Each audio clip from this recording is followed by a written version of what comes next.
প্ৰতিটো কাহিনীয়ে কিবা এটা কৈ যায়। আহকচোন চাওঁ আজিৰ কাহিনীয়েনো কি কয়। আজিৰ কাহিনী হৈছে অজ্ঞানীও জ্ঞানীক সহায় কৰিব পাৰে। আজিৰ পৰা বহু দিনৰ আগৰ কথা।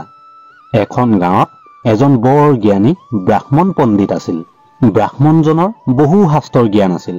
ব্ৰাহ্মণজনে মুখ মেলাৰ লগে লগে শাস্ত্ৰৰ শ্লোকবোৰ আখৈ ফুটা দি ফুটিছিল। ব্ৰাহ্মণ পণ্ডিতজন জ্ঞানী আছিল সঁচা, কিন্তু সি নাজানিছিল যে এই সংসাৰখন চলিবলৈ যে আৰু বহু কিবা কিবি লাগে। মুঠৰ ওপৰত ব্ৰাহ্মণজনে আজিলৈকে কোনো দিন মিছা কথা কৈ পোৱা নাই, আৰু সংসাৰৰনো কি গতিবিধি তাক জানিবলৈও সময় নাই। আৰু সেইবাবেই তাৰ পৰিণাম এনে হৈ গৈ যে তাৰ গাঁঠিত এটা ফুটা কৰিও নথকা হৈ পৰে। এফালে পণ্ডিতজনে কাব্য পাঠ আদিত ব্যস্ত হৈ থাকে, আৰু আনফালে তাৰ ঘৰৰ অৱস্থা বেয়া হৈ গৈ থাকে। সেইবাবেই পণ্ডিতজনৰ ঘৈণীয়েকৰ মনত বৰ দুখ। আৰু এনেবোৰ কথাৰ বাবেই পণ্ডিতজনৰ ঘৈণীয়েকে কেতিয়াবা মনে মনে ভাবে, যিসকলৰ জ্ঞান নাই মূৰ্খ, সিহঁতে দেখোন বৰ সুখত আছে, আৰু মোৰ স্বামীয়ে এজন জ্ঞানী পুৰুষ হৈও আমি দেখোন বৰ দুখত আছো বুলি। মূৰ্খবোৰৰ ঘৈণীয়েকৰ দেহত অলংকাৰে ভৰা, আৰু সিহঁতৰ ল'ৰা ছোৱালীবোৰৰ পিন্ধন উৰণনো কি চাবা। আৰু এইফালে আমাৰ ঘৰখনত এজন পণ্ডিত থাকিও নাই মুঠতে একোকে নাই। এনেবোৰ কথাৰ বাবেই পণ্ডিতজনৰ ঘৈণীয়েকে মনতে বৰ দুখত থাকে। এনেকৈ দিনটো বহি থাকিব নে? ঘৰত যে একো এটা নাইকিয়া হৈ আছে তাৰ খবৰ ৰাখিছে নে নাই? মই আৰু নোৱাৰিছো দেই এনেকৈ। কৰবাত কিবা এটা কৰি ধন ঘটাৰ ব্যৱস্থা কৰক। মুঠৰ ওপৰত পণ্ডিতৰ ঘৰখন লাহে লাহে এদিন দুদিনকৈ অশান্তিয়ে আশ্ৰয় ল'ব ধৰিছে। পণ্ডিতজনৰ ঘৈণীয়েকে এনেকৈ আৰু কিমান দিন থাকিব। সেইবাবেই কেতিয়াবা পণ্ডিতৰ ঘৈণীয়েকে আনৰ তুলনা কৰি কৰি কথাও শুনাব ধৰে। আৰু এনেকৈ এদিন সঁচাকৈয়ে পণ্ডিতো তাৰ ঘৰখনৰ দুখৰ যান্তনাত জ্বলিবলৈ ধৰিলে। আৰু সেইবাবেই সেইদিনাখনৰে পৰা পণ্ডিতজনে কৰ পৰানো কেনেকৈ ধন গোটাব পাৰি তাৰে উপায় বিচাৰিব ধৰিলে।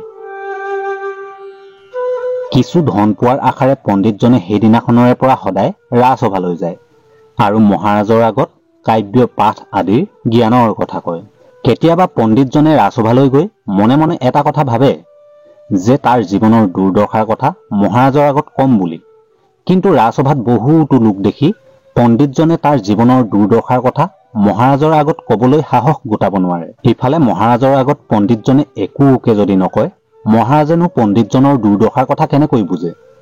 আৰু সেইবাবেই পণ্ডিতজনে ৰাজসভাৰ পৰা প্ৰতিদিনে খালী হাতে ঘূৰি আহিব লগা হয়। সেই পণ্ডিতজনৰ গাঁৱতে বুধেশ্বৰ নামেৰে এজন মানুহ আছিল। বুধেশ্বৰ জ্ঞানী নাছিল, কিন্তু তাৰ বুদ্ধি বহুত। সি কেতিয়াবা কেতিয়াবা আকাশৰ তৰাকো ছিঙি অনাৰ কথা কয়, আৰু যদি কেতিয়াবা নতুন কথা কয় সেয়াও বুধেশ্বৰে এক ৰহস্যময় কথাকে কয়। আৰু যদি কেতিয়াবা হাঁহুৱাৰ কথা আহি পৰে, তেতিয়া বুধেশ্বৰে মানুহবোৰক একেবাৰে হাঁহুৱাই পেটৰ নাড়ী ছিঙি যাওঁ কৰিব ধৰে। বুধেশ্বৰো সদায় ৰাজসভালৈ যায়, আৰু মহাৰাজক দেখিয়েই বুধেশ্বৰে গম পায় যে আজি মহাৰাজক কি কথাৰে মন জয় কৰিব পাৰি। বুধেশ্বৰে ৰাজসভালৈ গৈ সঁচাই মিছাই কোৱা কথাবোৰ শুনি মহাৰাজ লগতে ৰাজসভাত থকা সকলো ব্যক্তিয়ে বৰ আনন্দ পায়, আৰু তাৰ বিনিময়ত বুধেশ্বৰক মহাৰাজে বহুতো ধন দি সদায় পুৰস্কৃত কৰি পঠিয়াই দিয়ে। কোষাধ্যক্ষ, দে এই বুধেশ্বৰক ধন দি পুৰস্কৃত কৰ। বুধেশ্বৰে প্ৰতিদিনে মহাৰাজৰ পৰা পুৰস্কাৰৰ নামত এটোপোলা ধন পাই আহে, আৰু তাৰ বিপৰীতে পণ্ডিতজনে প্ৰতিদিনে ৰাজসভাৰ পৰা খালী হাতেৰে ঘূৰি আহিব লগা হয়। এদিনাখনৰ কথা।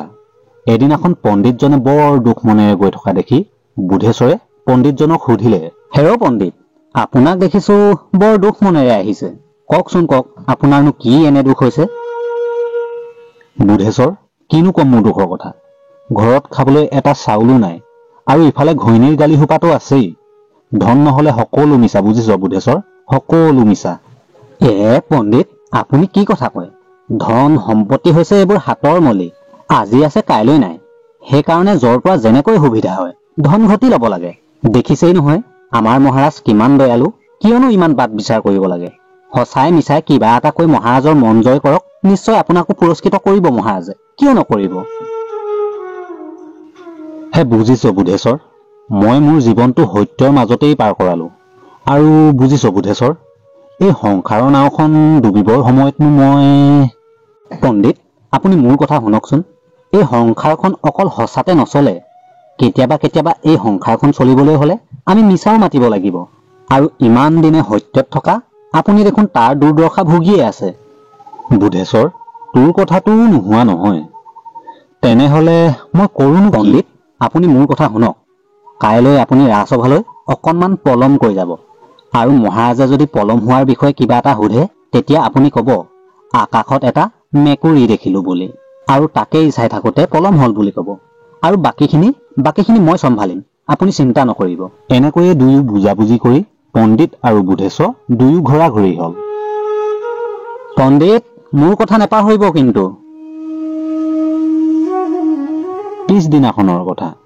পিছদিনাখন পণ্ডিতজনে বুধেশ্বৰৰ কথাৰ মতে ৰাজসভালৈ অকণমান পলম কৈ গল।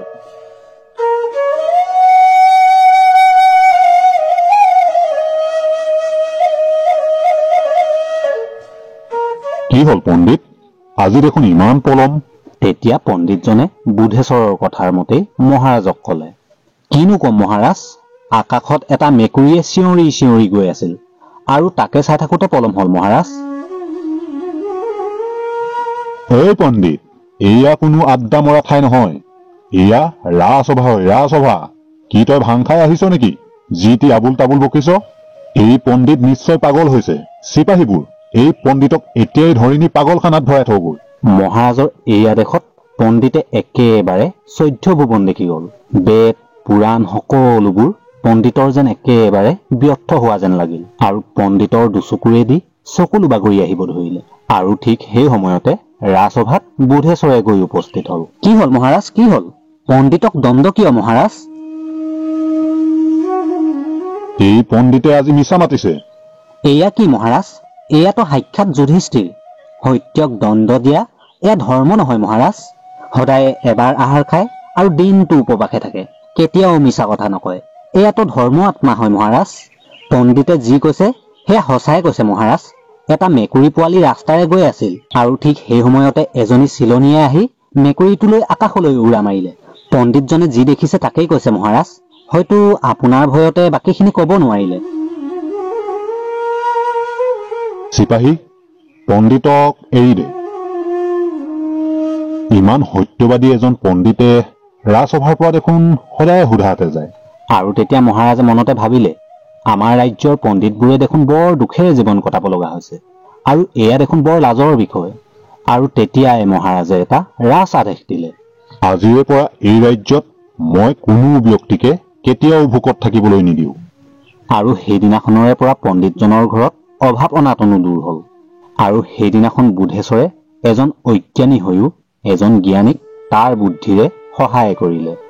সেইকাৰণে কথাতে কয়, অপ্ৰয়োজনীয় বুলি কাকো কেতিয়াও কোনেও অৱহেলা কৰিব নালাগে, কাৰণ কেতিয়াবা সেই অপ্ৰয়োজনীয় কাৰোবাৰ বৰ প্ৰয়োজনীয় হ'ব পাৰে। দৰ্শকসকল, আপোনালোকে যদি ভিডিঅ'সমূহ চাই ভাল পাইছে এটাকৈ লাইক কৰিব, কমেণ্টো কৰিব, আৰু আপোনাৰ আপোনজনলৈও ভিডিঅ'সমূহ শ্বেয়াৰ কৰি দিব। আৰু যদি কোনোবা চেনেললৈ নতুনকৈ আহিছে, চেনেলটো ছাবস্ক্ৰাইব কৰি দিব। তেনেহলে আজিৰ ভিডিঅ'টো ইমানতে সামৰিছো, আৰু এটা অন্য ভিডিঅ'ত পুনৰ লগ পোৱা প্ৰতিশ্ৰুতিৰে।